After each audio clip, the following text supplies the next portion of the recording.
Hello Animorphs fans and welcome back to the Animorphs universe. Today I'm going to be ranking these here.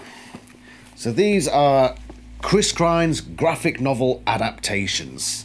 And I've got my hardcovers up there. I'm still yet to get the hardcover for number 4, wherever you may be, there. I've also just realised I've got 2 paper soft covers for The Visitor.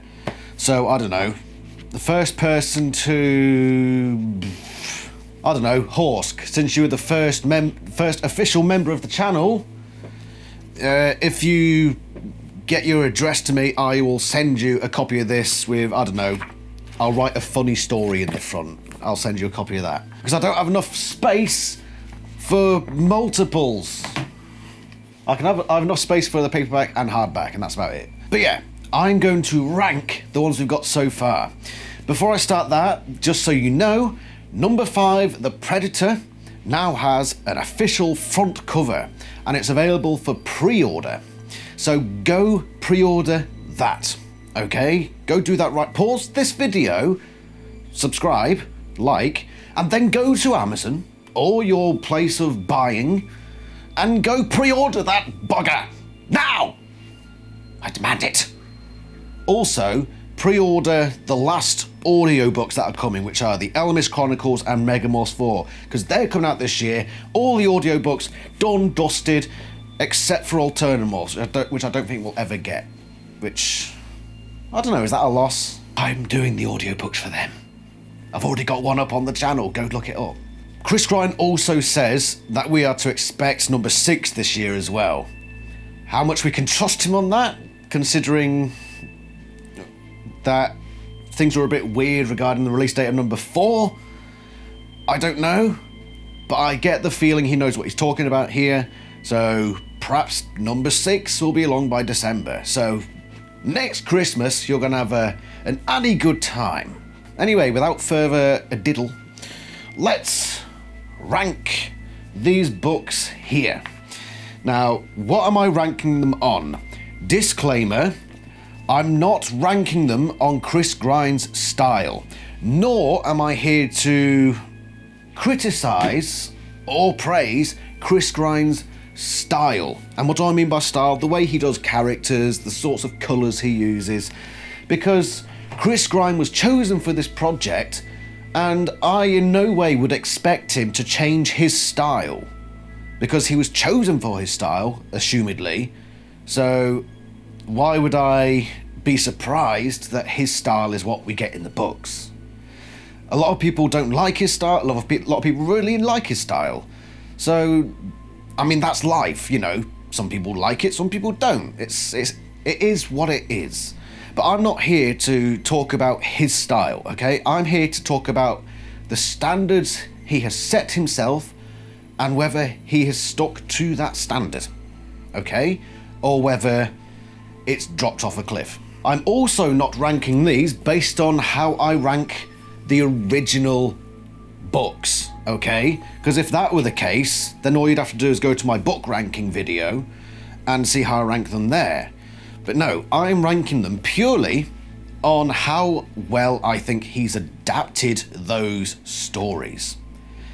Christ, if he just skipped right ahead and did book 37, I wouldn't automatically rank it the lowest, okay? It would depend on how well he adapted those words into a visual treat, okay? So that's how I'm ranking them, how well he's put those words and turned them into a picture. I just wanted to get these disclaimers out of the way because I will ask you to give your opinions, and I'd like for you to use the same standards that I am so we get a clear picture of what the fan base thinks. Now, I've already given you a poll which looks like this, which shows clearly that you, the audience, think that this was the best adapted one, followed closely by this one, and then this one, not quite so high, and then right at the bottom is this one. Do I agree with you in that order? No, I don't. But without going on and on, I shall now give you my lowest ranked, okay? So, number 4 is number 4. Okay. There's a lot to say here. And unfortunately, it's a lot of very sad things to say. I don't know what's happened with this one. Because as I proceed through this list, the other 3 graphic novels, you know, they could all put a shout in for first place. I could look at them all and say, this is why I could consider this one my favourite. All the other 3 have that. This one, not a chance. This is easily, and I think a lot of people agree, judging from what I've seen people say, this is easily the weakest entry so far. And it's for a number of reasons. Firstly, and most noticeable, the first thing I saw, first thing everyone saw, what is this front cover? What is it? It is very, very similar to this one in style. So you've got the gang there, all of them, obviously with the exception of Tobias and this one for obvious reasons, but yeah, you've got the gang there on the front, and behind them you have alien spaceships, or what we can assume are alien spaceships. So very, very similar in, you know, the basic structure of the cover. But this is it done right. This is it done dreadfully, dreadfully wrong. Why am I saying that? Okay, firstly, which one looks better? I think anyone with a clear head would say this one for a start. Just on initial appearances, that one's more impressive. Why? Okay, so you've got the characters there. They're all looking at something. You know, they're all looking at the same thing. Their attention has been taken to one thing. And we can assume it's whatever is causing this mass pink glow. You've got these lights up here, which you don't know what it is. There's a mystery here. There is a definite mystery, and these, you can tell, are your 5 protagonists. They all have their distinctive look and shape to them. I mean, you can just sort of tell from their clothes what they're like. So you got Marco there with his orange hoodie wrapped around his waist there. You got Tobias looking all scruffy and ragged. You got Jake, strong posture. You got Rachel with neat clothes and flowing blonde hair. And then you got Cassie with the short black hair and, you know, just sort of average clothing. So you sort of get a good idea, and there's that mystery in the background. So there's that sort of cover done right. What's happened here? So, firstly, you've got really odd body shapes. There's very little detail in the characters. There's inconsistency in, because it appears with Cassie that there's like a water distortion thing going on. Either that or it's a really badly designed neck. I've talked about this before. Sorry if the lights get... the freaking... I'm too close to the light. But the rest of these bodies don't succumb to that water distortion, so it just looks like Cassie's head's been chopped off. They've got this spaceship in the background, which... it goes outside of the picture, so it's almost like this isn't your focus, but it feels like it should be. And then it's casting a green shadow down at something, which, yeah, you could say is mysterious, but it's not the focus. Why is it not the focus? Because not even the characters think it's the focus. They're looking this way and that, like, what the frick am I doing in this book now? I mean, look at those characters. They look like little 5-year-old kids. You know, they got the hand in the cookie jar, and the parents come into the kitchen just as they're about to take the cookie out, and they've got that puppy dog look about them. That's what they look like. They look like mummies just come in. Are you playing with spaceships again? That's what's going on here. It's 2 very similar covers. And, yeah, very good. What's happened? Then this book does what I think is the cardinal sin. And you can see it on the back cover, okay? So what is this image here? It is the Animorphs stumbling across the dome ship, which just looks like something out of the Eden Project, which is something we got in Cornwall. It's just a big bubble, or a series of bubbles. This book has very little scenery in it. Most of it is just that. It's just characters on a gradient background with mostly monotonous expressions saying the things that happen in the book. The scenes in the ocean are a sea of grey, because they're all dolphin morphs, and everything's just grey.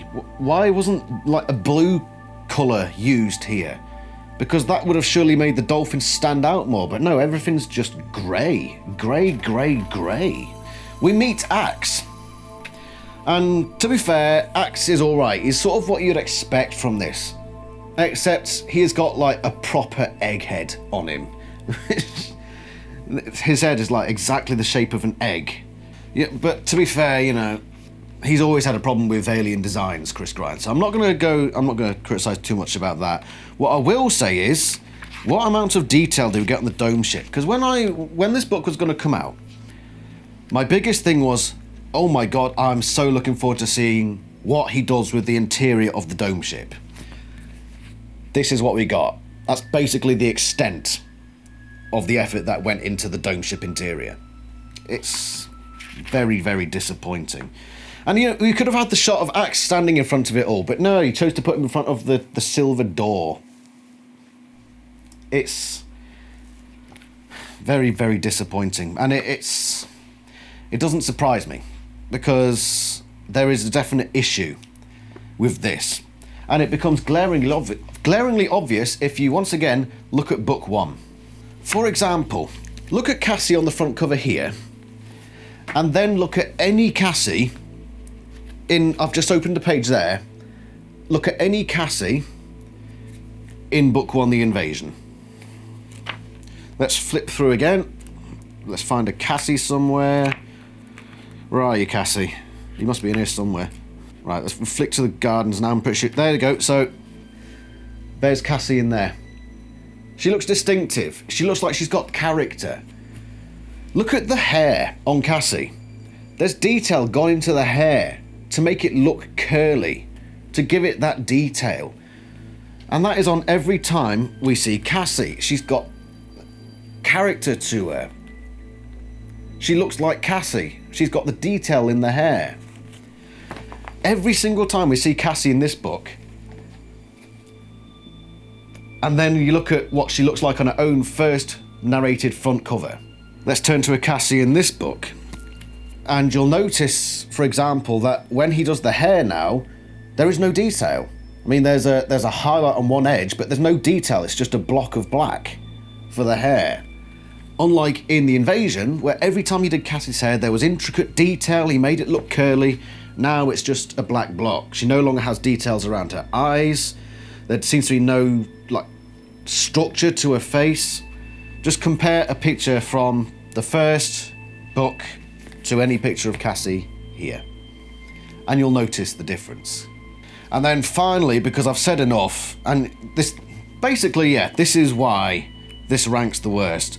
Look at these splash pages. For example, we have the part where the Animorphs discover the Yerk pool. They walk into the Yerk pool and they see this vast cavern. Very similar. Let's look at how they approach the dome ship, okay? So two similar situations. So it's like the front covers again. The basics are the same, but let's look at the difference. There is the Animorphs entering the Yerk pool and seeing it for the first time. Look at all that detail. Look at that imagination. It's not how I saw it when I read the books in my head. But you know what? Chris Grimes has clearly used his imagination there and thrown all that detail in. And even though I don't agree necessarily of how it all looks, I can still appreciate it. And I really like it. Look at the splash page in book 4. Like, very little detail. There's no colour. There's no... Look at the difference there. Two similar situations, and just look at the difference. The problem with book 4 now, to summarise it, it feels rushed. It feels like... I mean, just look at the... Again, look at book 1. Look at the vast array of expressions in every panel. Every panel, the characters, they show a specific emotion, and it's portrayed beautifully. There's passion gone into this. There's passion in every panel. I will say the morphing is still top notch in this one. It's the one big thing he's kept. But everything else just feels by the numbers. And I think Chris Grimes is rushed. I'm not going to sit here and say, I don't think Chris Grimes wants to do this project. I don't think he's got passion for Animorphs. I think that Chris Grine has got too much on his plate because he's got other books as well, and they're starting to speed up the production of these, as we've said. And what do you know? As soon as we speed up production, the quality dips. So I think that was almost inevitable. And it's a shame, because I think Chris Grine, you know, look back at book 1, he has it there. He has that standard. He can reach it, and he's done it. But it started to dip, and it's not more obvious than in the message. I think it would benefit the series if we kept Chris Grine on, and I'm not the first person to suggest this idea, by the way, but I think it's a great idea. Each narrator has a different graphic novel designer. So Chris Grine could do Marco, for example, and then we get someone else to do Jake and someone else to do Rachel. I think that would be perfect, but at the moment we've just got Chris Grine, and I just hope he doesn't get too much burnout. I'm looking for book 5 to be a bounce back to form, because like I've mentioned before, the other 3 books are all very, very good. It's just for whatever reason, this one is just, the quality's just fallen off a cliff. So with that one at number 4, we've sort of set, I've talked a lot, but it sort of set the standards. It's set the boundaries on what I think works and what I think doesn't. So number 3 was very difficult for me because it's one of these two. So this is the one you vote for your favourite. They both have their pros and cons, but you know what? I'm going to put this one in 3rd because I actually think this is a very good adaptation of the book, given what the original book was about. Because the original book had a lot of stuff where Rachel's in a house, she's in a basement, she's talking to the other Animorphs a lot, and yeah, she's in a garden, and she morphs a shrew. You know, there's not big action set pieces going on here. So in a way, it's a bit like book 3, where it was almost like, can he pull this off? Can he make it look great? And I tell you what, some of the scenery he'd managed for book 2 was staggering. The use of colour he throws in there, it really brought book 2 to life. That splash page with Chapman standing in front of those alien ships is glorious. And Chris Grine, you've done a sterling job there. Even the stuff in Chapman's basement looked great.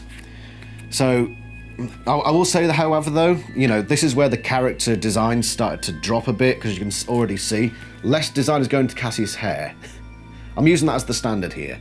There's a bit more detail there, you know, there's more highlighting, but there's a definite dip from book 1. So yeah, it's not as good as book 1. And if you can't already tell, book 1's the best of the series for me. I'll explain why later. But yeah, I think it was a really good adaptation, because he took what was good about that book and made it colourful, made it vibrant, made it stand out. You know, the detail in all the right places, the uses of colour were just perfect. This red glow in the scene with Chapman at the end here just brings it to life. You know, I'm still not sure about Visser 3's crimson chin look, but you know, I've already told you I'm not really focused on style. There's not much else to say about this one, apart from it brought book 2 to a new life, and that's what you want from these graphic novels. Whereas with graphic novel 4, you might as well just read the book. This one, you know, it gives you a whole new experience, and it's worth reading aside from the book. So that one goes in at number 3. So number 2 is the one that you voted favourite, is book 3, or graphic novel 3, The Encounter. Why? We all had our concerns about how Chris Grine would handle this one, because it's a lot of Tobias introspection. You know, Tobias flying around talking to people, having inner monologues, essentially. But Chris Grine used up, maybe this is where all his creativity went, maybe it's why it didn't appear in book 4, but he used up so much creativity in just the way, the angles, the colours. Like that bit, for example, that splash page where you got the glass breaking. It's stunning how he's managed to convey Tobias's anguish and pain. Of course, the character details, you know, like book 2, have slipped from the standard of book 1, but like the design of the ship there is grand, and there as well. I do really like that ship design. And the way he's done like the woodlands, I really like the colour he's used for the woodlands. It's that almost rustic feel, and it feels a lot different to the other books we've seen so far, so it's distinctive. Yeah, he's done an absolutely corking job there. And I like that picture of the wolves as well. So there's not really much you can say negative about this book. Same with the other top three, really. You know, if you just put aside Chris Grind's style and you know what to expect from his style, they're stunning. And number one is book one, graphic novel one. Why? Because it is just head and shoulders, quality-wise, above everything else. Just look at any page in this and compare it to any page in the others, and you'll just see the passion that's thrown in, the quality, the effort, just the amount of detail thrown into everything is superlative. And I don't know, I suppose it's because it was his first one. He thought he would go that above and beyond for quality, and it shows in every single panel. Yeah, there's just so much more detail going on, and every page is filled with colour and style. Like, look at that. I mean, I don't read many comic books, but just seeing how it's split there, it's still got the top of the house, but it's just for a different bit. I'll probably sound like a right divvy right now. But look at the splash pages. I know the alien designs are a bit naff, but that's just, again, that's Chris Grind's style. But look at the characters there. You don't see them with that level of detail and characterization after book one. It was just on another level. And the imagination that went into that yurt pool as well, it looks fantastic. Absolutely brilliant. And I'm always using Cassie as my barometer in this, but just look at any Cassie in book one and compare it to any Cassie afterwards, and you can just tell, you can just see that there's more detail, more effort gone into making every panel look superb. It doesn't look rushed, it looks like a passion project. And it's incredible. Chris Grind knocked it out the park. Say what you will about his style, whether you like his style or not, but you can tell that he's poured everything into this. Tell me what you think. Am I right in the things that I've said, especially regarding book four? I know I rattled on a lot about book four, but I was almost to sort of use it as the, that was almost setting the boundaries of style. So I compared it a lot to book one as almost saying, this is how it was done right, this is how it was done wrong, and how does everything fall in between? So unfortunately, book four took a fair beating there, but it served a purpose in saying why it was, how it looks when it's done wrong compared to how it's done right. So I'm sorry, graphic novel 4, but honestly, I just hope we get a bounce back for graphic novel 5. I hope what happens in the future, this is speaking to Scholastic now, we do the thing where we get different artists for each narrator. And I would love for Chris Grind to stay on to be one of those characters. Who would his style suit? Yeah, probably Marco or Cassie. I think someone like Jake would have to be quite gritty. Tobias would be quite grungy. Rachel quite artistic and flary, but also with a jagged edge. You know, it wouldn't be easy. It wouldn't be easy. It'd have to be a real thinker. But I reckon that's the way forward, and whether that happens, I doubt it. But I do hope we get more of these, and I hope Chris Grind has learnt from what I perceive as mistakes in book 4 and proceeds in the right direction. Apart from that, he's done a fantastic job so far, so full credit to Chris Grind. He has put a lot of work in. Thank you very much for watching. What are your thoughts? Let me know in the comments below. Subscribe to the channel, yada yada yada. And let's pre-order that next graphic novel. Let's do that for Chris. Let's go out and buy his books, okay? Let's do it. Thank you very much for watching. I shall see you next time, somewhere in the Animorphs universe. Ta-ra!